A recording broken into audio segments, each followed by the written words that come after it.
Off the coast of Australia, near the island of Tasmania, the US military deployed an experimental weapon of mass destruction. Being a catastrophic accidental trigger, those caught within the blast experienced something unlike anything before. It was not just an explosion. Instead, it was what can only be described as an organic electromagnetic pulse, sending out shockwaves that completely shut down the brain of all living organisms caught within its area of effect. Catastrophic neural failure is what some would refer to it as, becoming the single most horrific international tragedy in all of human history, based on total death count.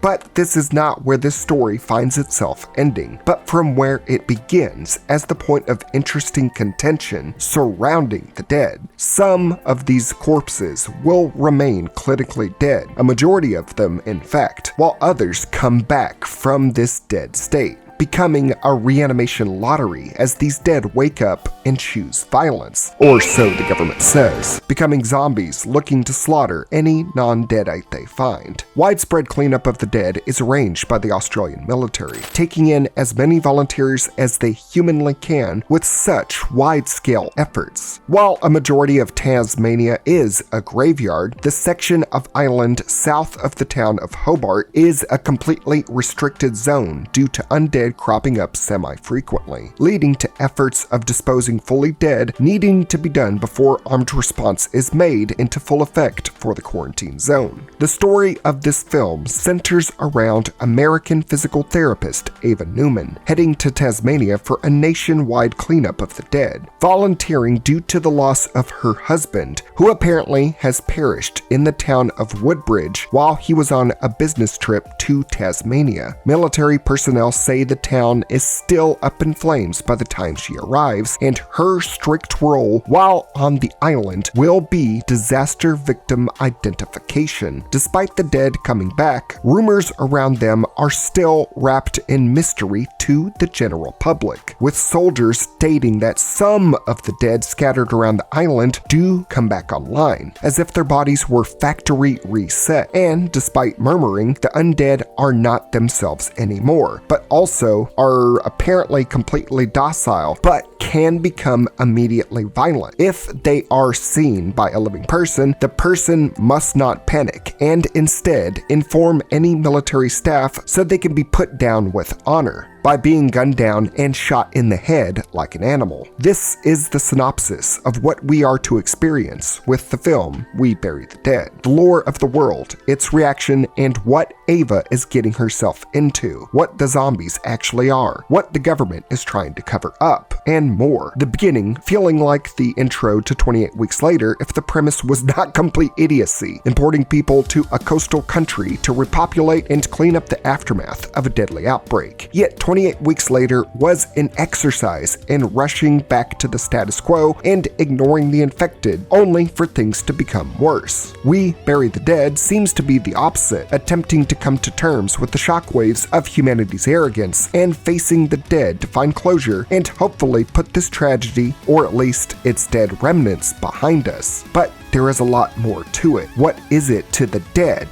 that needs to be taken care of so quickly? As we follow Ava's journey along with the volunteers' reaction to the undead as we find answers and discuss what makes this all unique, but also how and why as a film this was kinda as today we are talking about We Bury the Dead. As the volunteers are bussed in, one gentleman asks a simple question. How many of the dead have actually come back? A soldier ignores this question and instead says if one is spotted to light up a flare so he and the boys can sort it out, not stating what exactly that means as he disregards the follow-up question of why only some of the dead are coming back while others remain as still corpses. Yet another non-answer, just reaffirming that they will be okay as they are dropped dropped into a city in northern Tasmania as if they were exploring LA in Dead Island 2. Discovering the Smith family of 3 just keeled over in the backyard, water still flowing from the hose, as if frozen in time, akin to Pompeii when crop dusted by Mount Vesuvius, replacing the ashen statues of instantly killed people with nearly zombified and rotting corpses that had been instantly rendered lifeless in a moment's notice. Couples in showers together, water again still flowing to show how recent this is. Water has not been shut off, people just died in moments. A writer sitting at his table with 2 of his beloved cats dead beside him, really tearing at my heart with the dead kitties. That always gets me. Obese women stuck to their bed, struggling to haul her large frame out of the house as we see that she was married. Bodies being dragged outside, all to have the cadavers be identified so next of kin, family, friends would know of their fates. Getting clippings of hair, government identifications from their pockets, anything to discern who they were and inform any living relatives of their demise. While the volunteers take a break to eat and rest, one woman discusses how they should keep some of the reanimated dead alive to study them, to learn more about our neural pathways, because apparently there was one zombie whose head was blown off and some of the brain remained in the neck, so the zombie existed like that old story of the headless chicken that survived for years after. Hoping to learn more about what makes our own brains tick, especially to come back from the dead. This is a new discovery. Instead of executing any and all living corpses on the spot, it is an interesting discussion to have and would genuinely be made by people across the world. On the other end though, do we just have loved ones finding their dead relatives and begging them for them to just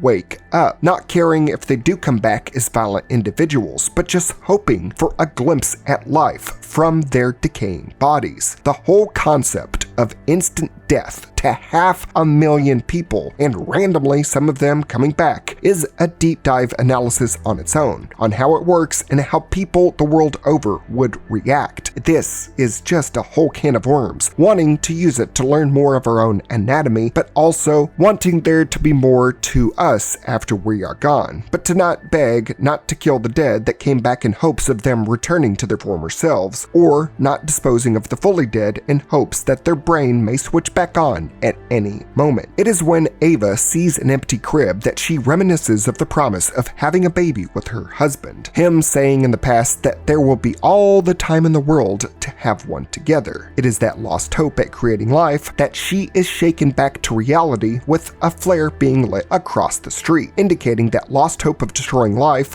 when soldiers swoop in on this dessert store to whatever zombie had been roaming about within, a zombie being executed, knowing that these horrors are going on. Reality setting in more and more as she delves into a garage with a new friend Clay to see a zombie staring right back at them, with oily footprints on the ground leading to its location. This zombie does not attack like they had been told. It doesn't make any noise. It does not move whatsoever. Just this grim, dark specter with widened eyes, one blackened, one bulging, and profusely bleeding, soaked and dried, almost oil-like blood, or maybe it is oil since it is a garage. This zombie is looking at them as if it were scared, terrified of them. This corpse was just existing, but the image alone was more terrifying than the first encounters of many other zombie media before it. Not hesitating, Clay lights a flare to call for military aid. The zombie's mouth quivers at this sight, as if he knows what it means, as if trying to express something itself, but unable to do anything, not able to convey any emotion, as if there is a person in there, but buried deep within the gray matter, purely paralyzed either by fear, ailment, or something more.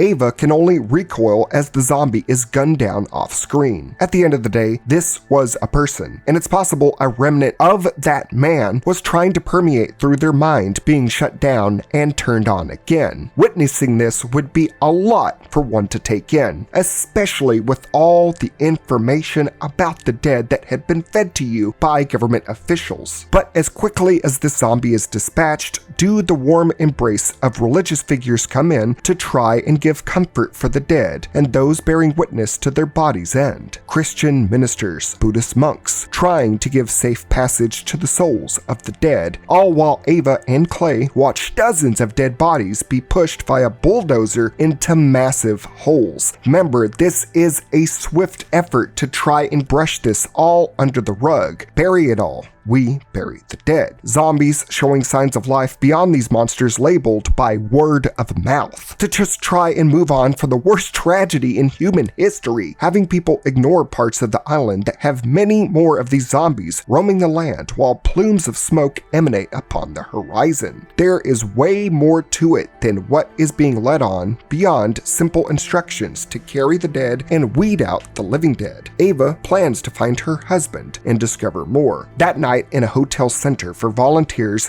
she began to strategize, heading to Woodbridge to find her love all by herself. Drawing up plans on a map of Tasmania and to reach a resort within the town. Needing to travel 200 miles, she needs to figure something out and heads downstairs to overhear other volunteers in the building partying down in the main hall. All the people that were working with her throughout the day are trying to distract themselves from the grim jobs they had just spent the entire day doing. Ava is then caught by a guard as she attempts to leave the safe zone during the night and told to return. The guard shows animosity towards her for being a Yank, an American. The feeling would definitely be mutual for those in Australia and surviving Tasmanians returning to the island, considering the American government wiped out the entire population of Tasmania in the blink of an eye. Everyone in the building is reveling in their party and booze-fueled distraction from the horrors they had seen. Ava, however, can only sit and stare blankly at the living, much like the zombie she had seen earlier, worried for her husband, wanting to know his fate and leave, scared over the thought of the living dead and what was going on through that person's mind, and dumbfounded at how people could celebrate in any conceivable way. She then states to Clay that she thinks there are more to the dead than the government is letting on, that the zombie she witnessed looked at her like a scared animal, not a violent, rabid one, more than just a senseless body reacting to external stimuli randomly and dangerously, worried that her husband that was in Woodbridge is currently experiencing the same fate as the garage zombie. She is wanting both to find answers and closure for her love and this great conspiracy itself. Ava resoundingly believes there is more to the dead, that a glimpse of her husband is potentially still out there, that he must still be alive in some capacity, and that she cannot cope with the thought of him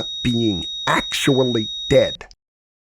She needs answers. This, however, doesn't stop her from having nightmares that night that project her husband's zombified form springing out from the darkness to attack her ravenously. In the back of her mind, she still fears the tales of the violent dead that she has been told, creating this monstrous sight just from hearsay. While I do like the sight of it, the imagery, and the build-up to it, a part of me knows this was mainly an eye-catcher for trailers to get people to watch it, and has me dreading if this is one of those dragged out films with a good premise but dragged and petered out execution, kind of like that movie Good Boy. Do not go see that. I'm writing this review as I go, doing the zombie sins as well, so I'm not going to be spoiled or know what's going to be happening by the end of this movie. These are my thoughts going throughout. The next day, Ava and Clay go into an abandoned garage and spot a pretty nice motorcycle. That and tons of dead people all over the room. Another frozen in time set piece. This time, a bunch of mechanics and others had been partying in their last minutes. A stripper out dead on the floor, a dude strapped to what looked like a gimp chair, and drugs, booze, and paraphernalia scattered everywhere, with Clay even doing a bump that was left over. Homie, that shit been sitting next to dead or rotting bodies for a while. You really want to snort something Steve-O style when you don't even know what is causing the dead to come back from the dead, or if they'll magically respawn and attack you while you're sniffing up a storm? Honestly, this is my favorite part of the film so far. No, not the drug use. It's just a perfect example of environmental storytelling, detailing that flash-in-the-pan second that everyone just flat out died, what they were experiencing and being involved in when the lights suddenly went out. Reminds me so much of how video games like Fallout, Bioshock, and specifically Left 4 Dead depict things before tragedy suddenly struck. However, with a lot of these, there are usually left behind audio or text logs to clearly tell the viewer or players what was happening before. But something with like Left 4 Dead, you can piece together what happened. More so here, there was no warning, no threat knocking at the door, no looming danger of nuclear annihilation or sirens going off. There was just a sound of an implosion in the distance, and then darkness.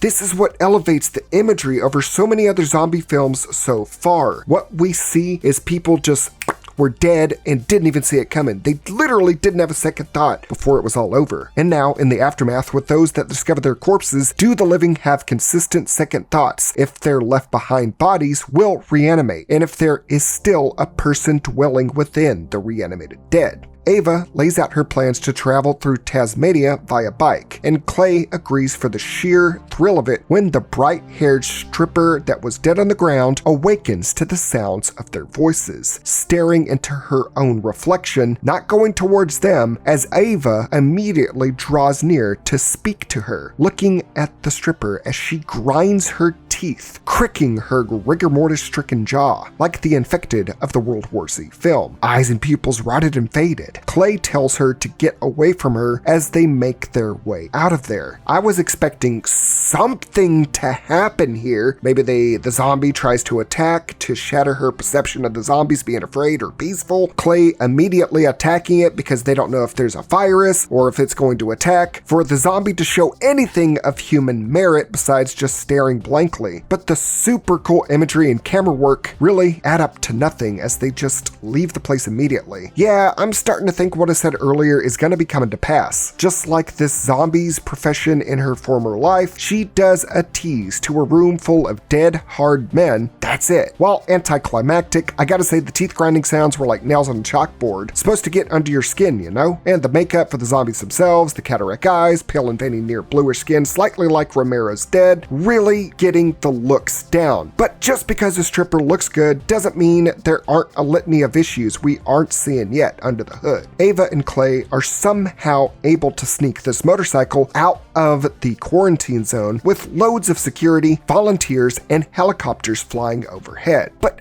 don't think about all that, mate. We are already 1/3 of the way through the movie. Luckily for them, this bike just fell in their laps. They start hauling ass down the road. They gotta keep going over 100 miles an hour, zipping past multiple cars and dead bodies along the way, blaring music that I can't really play, but at least it gives me an excuse to at least play this bop from my childhood, since this is set in Tasmania. Down in Tasmania, come to Tasmania. When Topsy meets Tubby, they start to spin like a Tasmanian devil and his closest kin.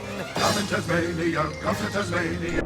While it is a bit lame, we don't get any dead coming out to the sound of the motorcycle. Seeing scattered remains of all these drivers on the roads and even loads of dead cattle is pretty neat. Although you would think more cars would have ended up off-road as Clay drives through two perilously parked cars. They stop in their tracks when Clay spots an army convoy coming down the road ahead of them. They duck behind cover and apparently were not spotted whatsoever. All to grind this to a halt so they can hide behind cover so Ava can see this zombie that's walking towards her in the field, bewildered at the sight of her so she can see it and have this back and forth of staring at each other before the soldiers pop it in the head. Both for her to have that, do we really have to kill them, and as a deterrent so they are not found. This causes Ava to see the one-armed Western prospector as her missing husband, seeing every dead that's killed as him, scared that if he reanimated out there that he may be gunned down in a similar fashion. I get where they are going with the imagery, but it's a little too on the forehead. Not spotted, they move deeper into southern Tasmania to areas consumed in smoke and flames, showing how haphazardly they dredge forward to attain Ava's goal, unprepared to navigate into these dangerous air conditions near the blast radius of the nuclear detonation from the United States military. Showing how we will charge into hell itself at some points without even thinking of ourselves due to grief and denial, procuring wearing some face masks from an abandoned emergency clinic, they quickly run off when spotted by a zombie. Shortly off screen, we see it bisected at the stomach, guts pouring out as it crawls towards them as they drive off. It is very disappointing to have what could have been a really cool, gory, practical effects shot and effect for a half zombie. I wanted to see more, but that's just how it is. It does show how infrequent the undead are and how less of a threat they are compared to the propaganda that we have heard from government officials so far. Would have been nice to see that close-up of the bisected zombie though, I'm just gonna keep that out there. What we do see though is the true aftermath of the United States radioactive and pulse blast that scorched this part of Tasmania. The devastation immense, the sky burning red, like a gateway to hell has risen over the horizon. The impact of the accident near Hobart in full view, making both Ava and Clay and their problems seem so small when framed like this. See how they're just tiny specks in this frame, making you think you're trying to find one person amongst what caused all of this. Just makes you feel small. Needing to refuel and stock up, they stop at a gas station. A woman is dead on the floor inside, her face having grown pustules and boils, stuff we have not seen on the dead so far. The difference in physical characteristics between each dead are actually pretty interesting, making you think these shockwaves from the impact on each person's brain cause their bodies to react differently over time despite being dead, lending to the idea that it causes the brain to trigger different reactions throughout the body, either sparking a person alive or mutating them with no reanimative results. Resting, Ava uses her knowledge of physical therapy to help Clay with some minor pains that he has as they talk about their lives. Ava says her husband worked in renewable energy and was unfortunately told to come to the island by associates, while Clay says he worked at construction and wanted to do something that made a difference. Ava noticed a particular tattoo of a mother and baby on him, but this focus on their lives prior keeps them from noticing a real threat coming towards them, a zombie quietly lurching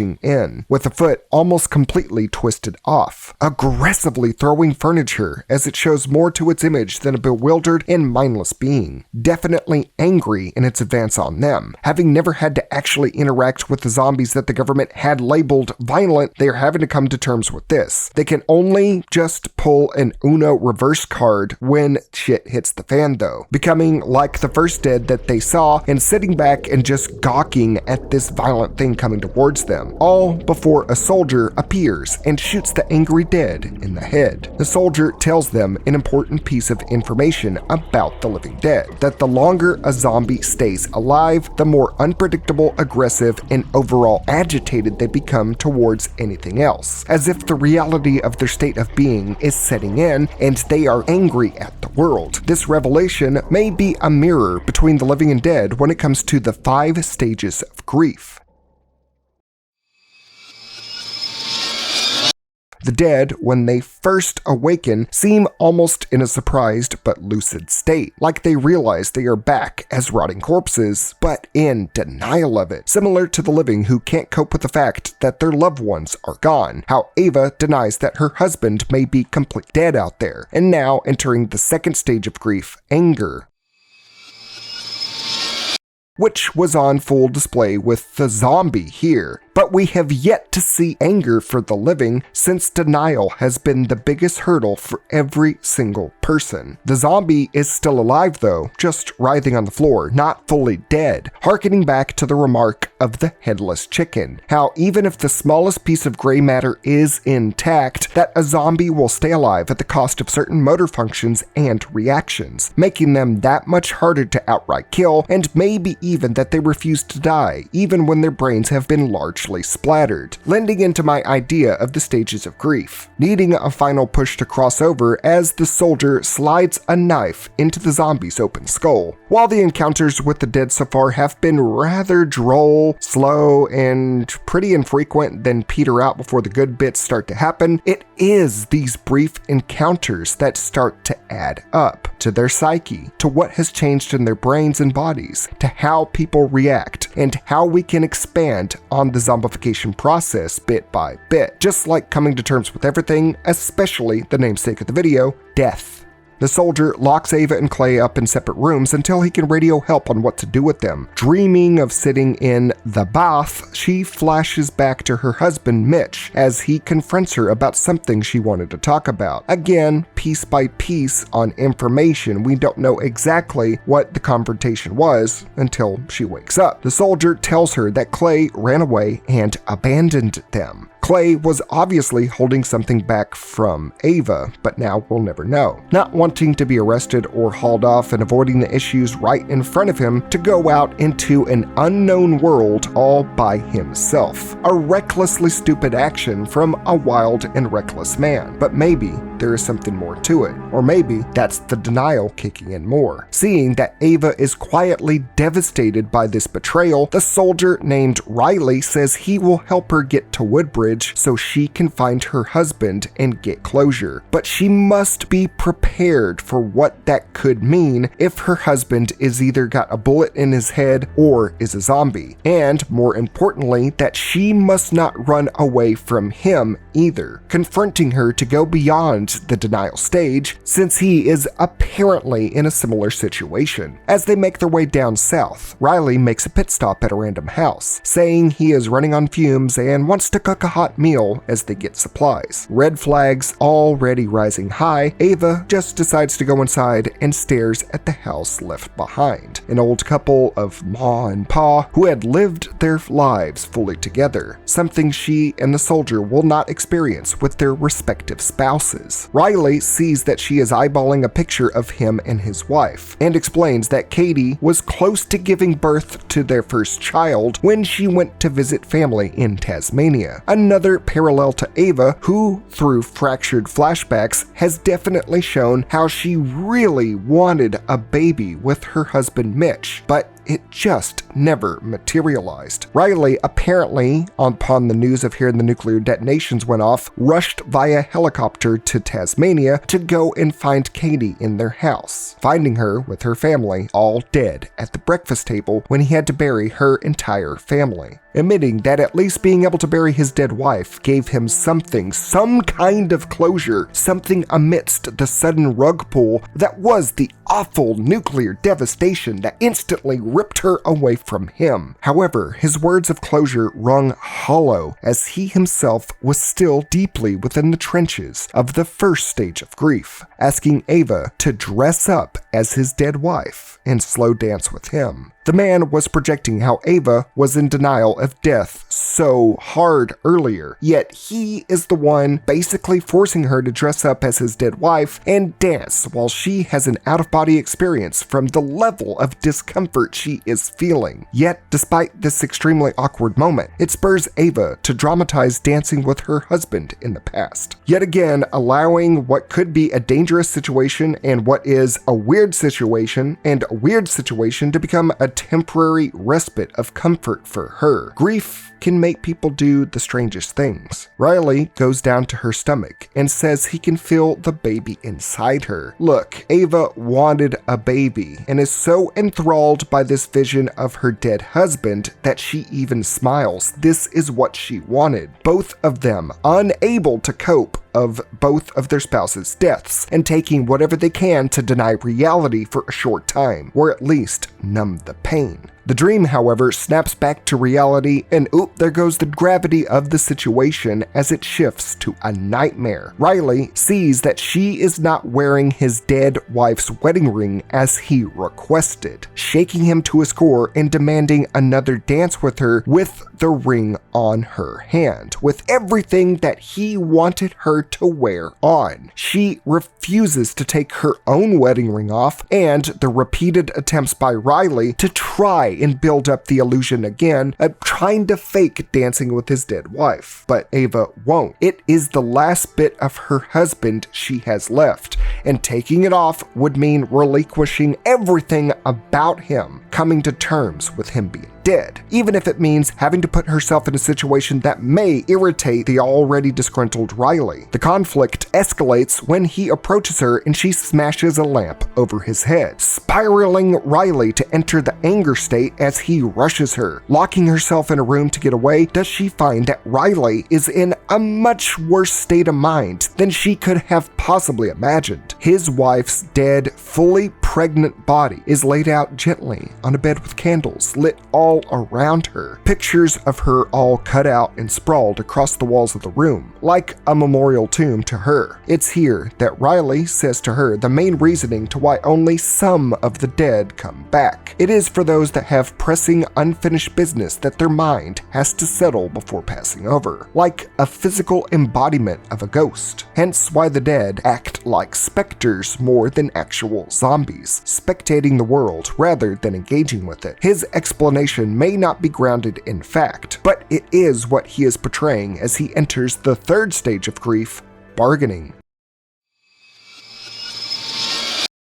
He believed that she wanted to be a good mom, that she will come back to life, that is her unfinished business, and that their baby inside of her dead body has to be alive because of that. Gambling that she will come back purely based on unverified conjecture that he may or may not have overheard from other military and scientific officials. But this stage is quickly regressed as he furiously starts pounding the door angrily as Ava escapes out the second story window. Attempting to procure the car keys to escape, she spots them only to be seen by the manic man as the chase continues outside. Hiding in the darkness while Riley busts inside to shine a light through the shadows, revealing a horde of zombies chained up in the barn, all clicking and grinding their teeth at the sight of Ava. The sound hauntingly magnified in the quiet still of the night, illuminating how far Riley is willing to go to figure out the undead himself, having taken corpses, shackled them here, and enacted research to get answers for himself, in the hopes to learn how to bring back his wife.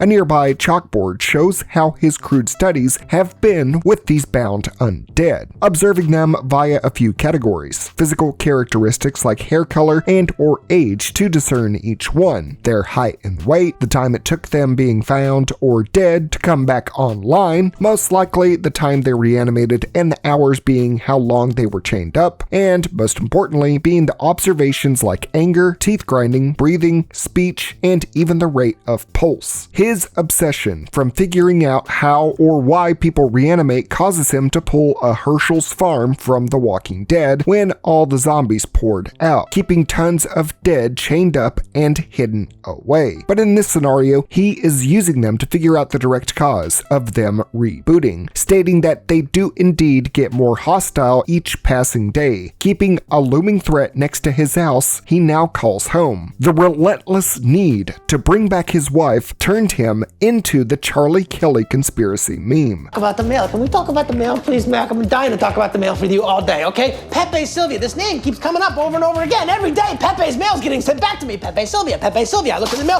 Well, this whole box is Pepe Sylvia! Saying that he will help Ava find her husband as long as they go back inside and get back to dancing. But more than likely, he is only doing this to advance his own studies, probably by chaining her husband and locking him away for observation.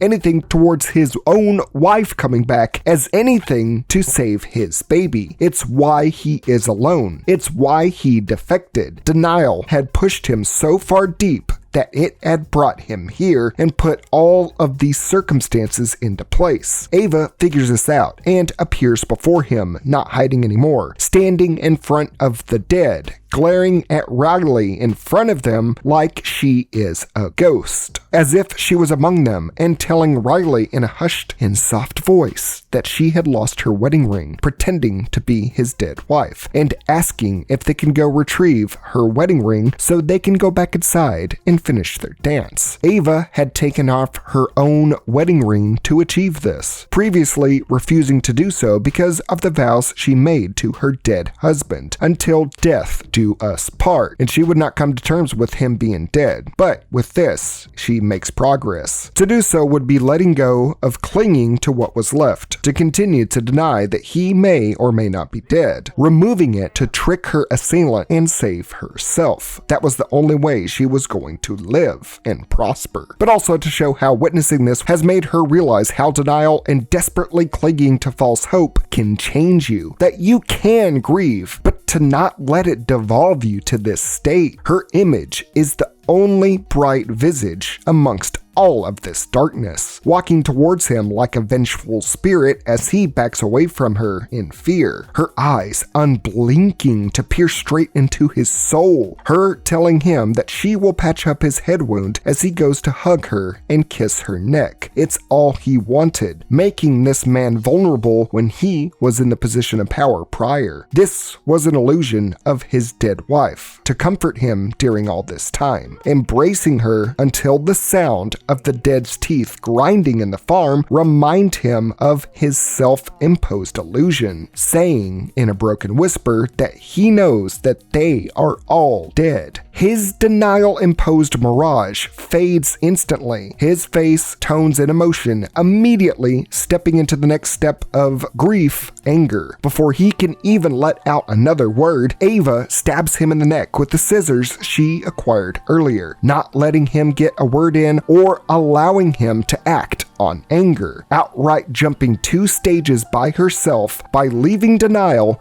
and killing anger, leaving it and him to choke on their own blood so she can continue forward. Starting up the car to make her escape, the headlights reveal another ghostly and even grim sight, a pregnant woman, almost as if it were fantasy. Riley was right. His dead wife did come back. Not only that, but she is cradling her stomach, and this shows that she did indeed have unfinished business. The only sign of life she was showing was her unborn baby inside her, and the pregnant woman was staring right at Ava like she understood her. But more than anything, she was just happy to hold her unborn baby, appearing before Ava as a living dead, as an accentuation of her dead dreams of bearing a child the way that she had wanted. One can interpret Ava seeing her as just a hallucination made by her own mind, since a child was on the forefront of her own mind for so long with her husband, and after losing him, this all killed her chances at having that with him, since Ava herself was further traumatized by what she experienced with Riley and what he had left behind by chaining the pregnant dead woman up and made this whole thing happen. Maybe this is a projection of herself from imagining his obsession and how it correlated to her wants, concerns, and dreams. Regardless, Riley will never lay eyes on his wife in this state, whether it's a dream or not. What he worked for, what he dramatized, that he frantically acquired the dead to observe and erect what was basically a shrine of his wife and her life to try and achieve rejuvenation for her, to die because of his grief with no accomplishment. Ironic, considering he himself would have unfinished business because of this, but he himself would not come back like she apparently did. Into the sunrise, we break into the last third of the movie, with the car headlights and break of dawn being the only illumination in this sea of darkness. We get another shot of just how minuscule she is in the grand scheme of things, and how lonesome it has become traveling alone, in an area basically unexplored by man at this point, with no living beings out there, as if plunging into the darkest depths of the ocean, not knowing who or what is in front of you, but knowing she still has a goal in mind,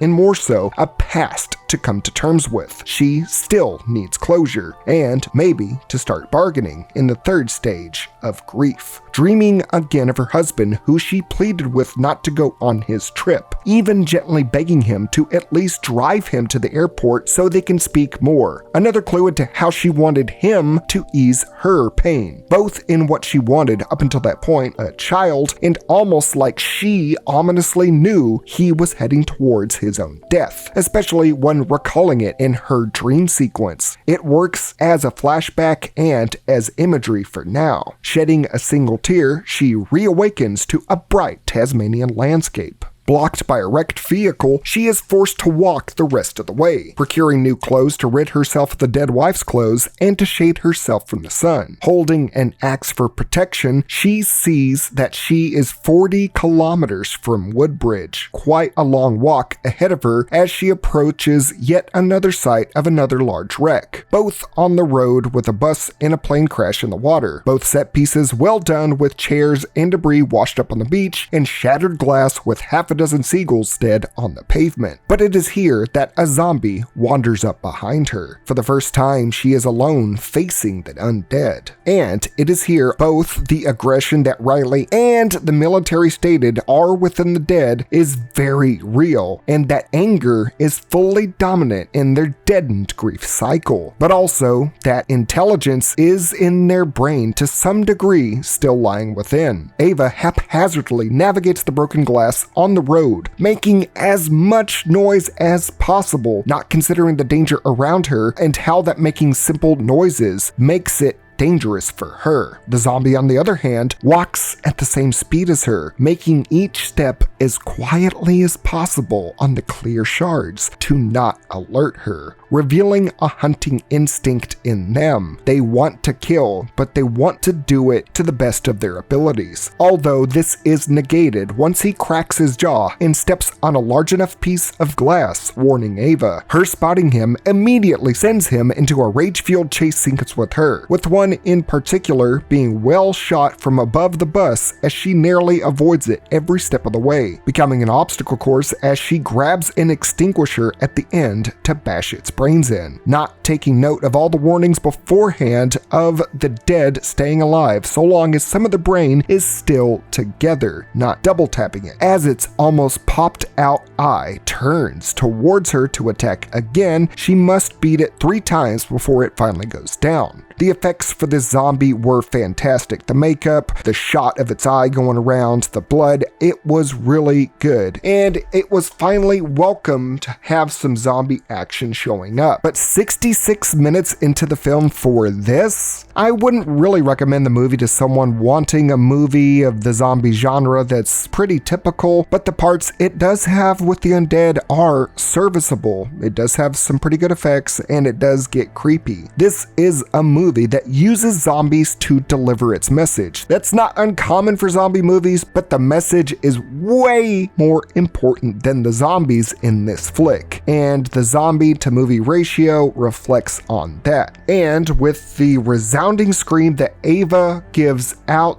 that echoes in the empty bus and even lands of Tasmania,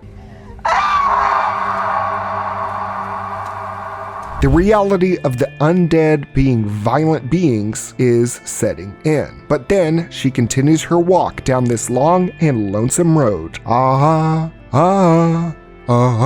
Sorry, I was trying to impersonate Green Day. Arriving at an abandoned RV, she finds a few dead bodies and hauls them outside. Not in a rushed manner, in a respectable way, lining them up side by side. Recovering inside by bandaging her blisters and charting the last 6 miles of her journey, she is awakened that night by the father of the family of 4 returning to life. Unlike her previous encounter with an aimless, bloodthirsty zombie, this one is simply digging a hole, even stopping what he is doing to look back at Ava and then ignore her and continue his excavation.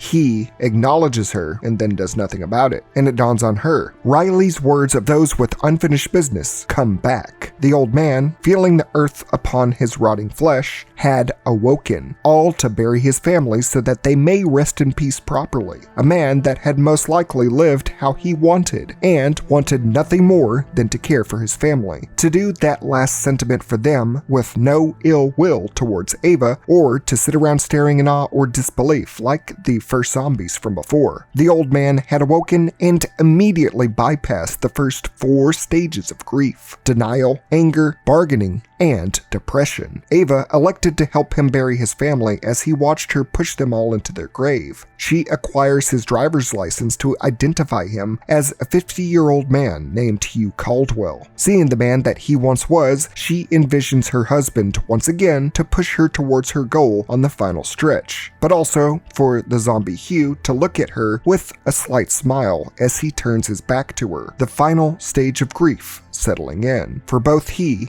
and his family: acceptance.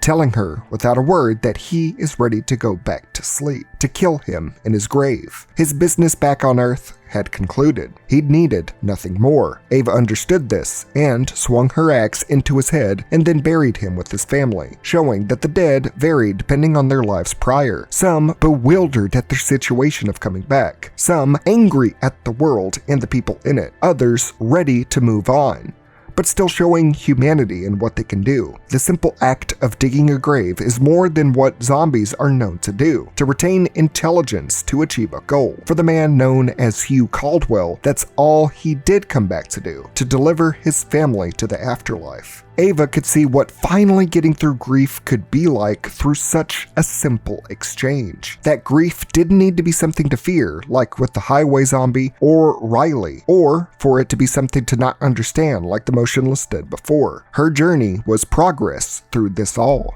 Arriving at the resort, she finds a yoga class all keeled over in specific poses, looking more than anything like a group bowing in prayer to a singular person. This shot is really well done to transform an everyday activity into a freeze frame of life that can be construed in many different ways to the viewer. I have so many different interpretations for this, but I will leave this one up to you. That is what I like about this imagery so much. She then goes on to explore the resort some more, finding an employee of the month rotting and violent outside a window in the quiet halls of the building.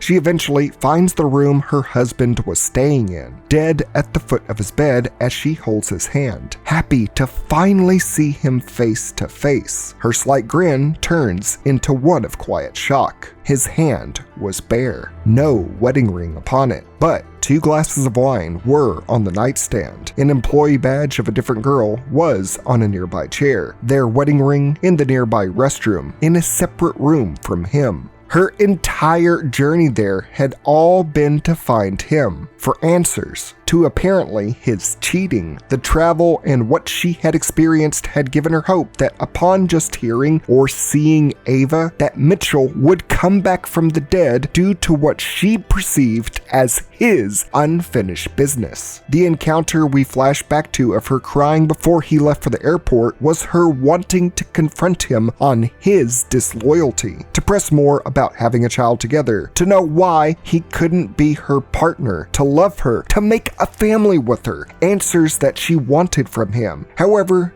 these were not the concerns of Mitchell. It was never business for him, just to work and play around behind her back. Even when he was alive, would he avoid her? The realizations of all this caused her to rapidly progress through the 5 stages of grief, having been in denial this entire time, and then angry as she demands answers from the giant mess that he made for them, but mostly her, bargaining with him to wake up so that they can at least try to fix their problems, and then crying profusely from depression over how she will never know why he did all this, and why she went through everything she did for him, both while he was alive and after his death. It is here that we hear a man's voice in the background. For the first time while she looks at the dead, it is not an illusion of her husband, but it was Clay searching for her as he busts through the door. With another person to talk to, she goes to the shore to air her grievances, telling him and us the audience everything that motivated motivated her to be where she is now. That because he cheated on her while she was desperately wanting a baby, that she herself hooked up with another man to simply goad him into wanting her, or to at least fight for her love. She was going through hoops and bounds to try and fix things with him, which is exactly why she came. To find his dead body and demand answers, and to properly get back to how things were between them ages ago. But speaking these words out loud to someone else just makes her realize just how impossible the task was. That her unfinished business with him was never achievable, especially since she was never considered within his business in his mind. To see him dead and not move whatsoever when she arrived, that was the final nail in the coffin, talking to Clay about all of this. The irony being that Clay had also abandoned her prior, just like Mitchell did. The only difference is that Clay came back looking for her with great concern. After swigging from his coping mechanism of alcohol, he finally lets his guard down and is passed out, revealing to Ava that his daughter Hannah and her mom Bridget want nothing to do with him, considering his wild nature beforehand, and even doing a line of cocaine at that zombie club. It's easy to see that he may have been a reckless thrill seeker that acted nothing like a partner or father, just thinking of himself and what was fun. He states that he came to Tasmania not to thrill seek, but to prove to them that he could be selfless, to help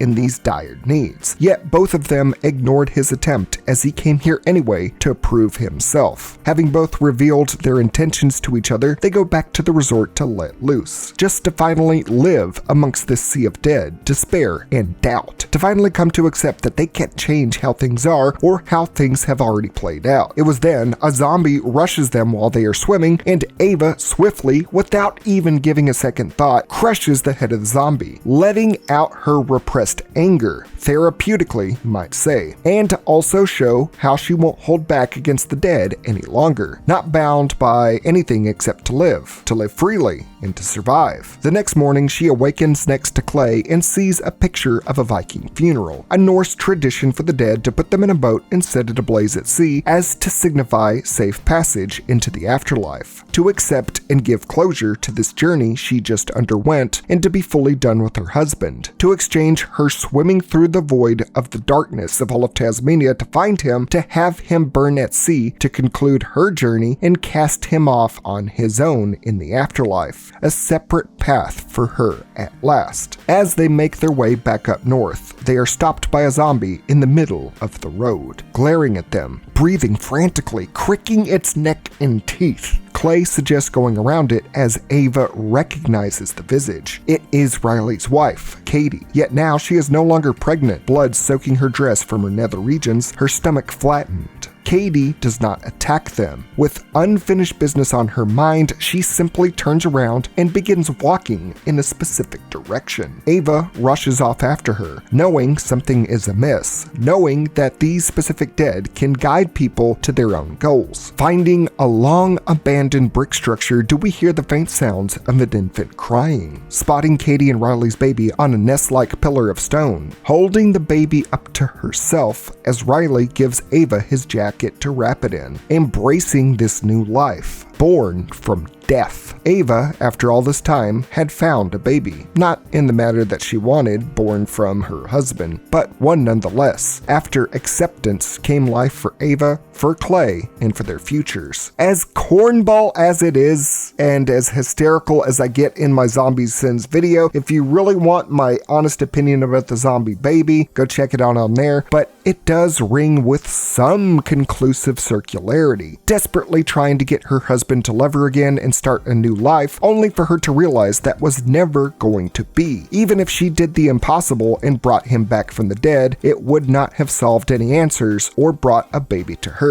Grieving can devolve both the living and the memories of the dead, literally and physically. Her clouded judgment from grief and wanting to fix everything had her journey across the entire island of Tasmania and believed her husband would come back and tell her why and how, but experiencing how Clay reacted by avoiding it only to come back to face the reality of it all, to see Riley become less a man, but a violent shell, grasping at straws and putting himself and others in harm's way, looking insane in the process. The dead being bogged down in either denial of being dead and aimlessly standing about in fear and bewilderment, the angry ones looking to lash out at any living thing to quell their own fears indefinitely, and those that accept who they are and wanting to just be done so they can truly move on in peace. There are lessons from each experience from this movie, and from where Ava began all the way to her holding this newborn, born from a rotting womb, amongst a dilapidated tomb, to find that life may continue and that so long as you're alive, you may still go about your business, to achieve your goals, to keep going, not to end up a ghost with unfinished business, wondering what could have been, or to have others project their own business on you with that same sentiment. Grief is extremely powerful. It can change you for the better or worse. It's totally up to you. But to cling to the dead's memory, it's okay. It's okay to cry. It's natural to die. But life always has to go on. And at some point, we all have to remember that we bury the dead. That wraps up this deep dive into grief and how it makes less zombies but more dumb decisions and pretty cool imagery and symbology. What do you think? Is there something I missed or should have explained more? Let me know down below and what you want to see next. Make sure to support the channel by contributing to me on Patreon as a patron or becoming a YouTube channel member, or tipping in $1 or $2 over on my second channel, WSG Streams, where we do weekly live streams of Left 4 Dead 2 where we play with friends and fans. Until next time, I'm Zach S, aka Wow Such Gaming. Never forget to stay happy, stay healthy, stay out of the grief zone, and most importantly, stay wow.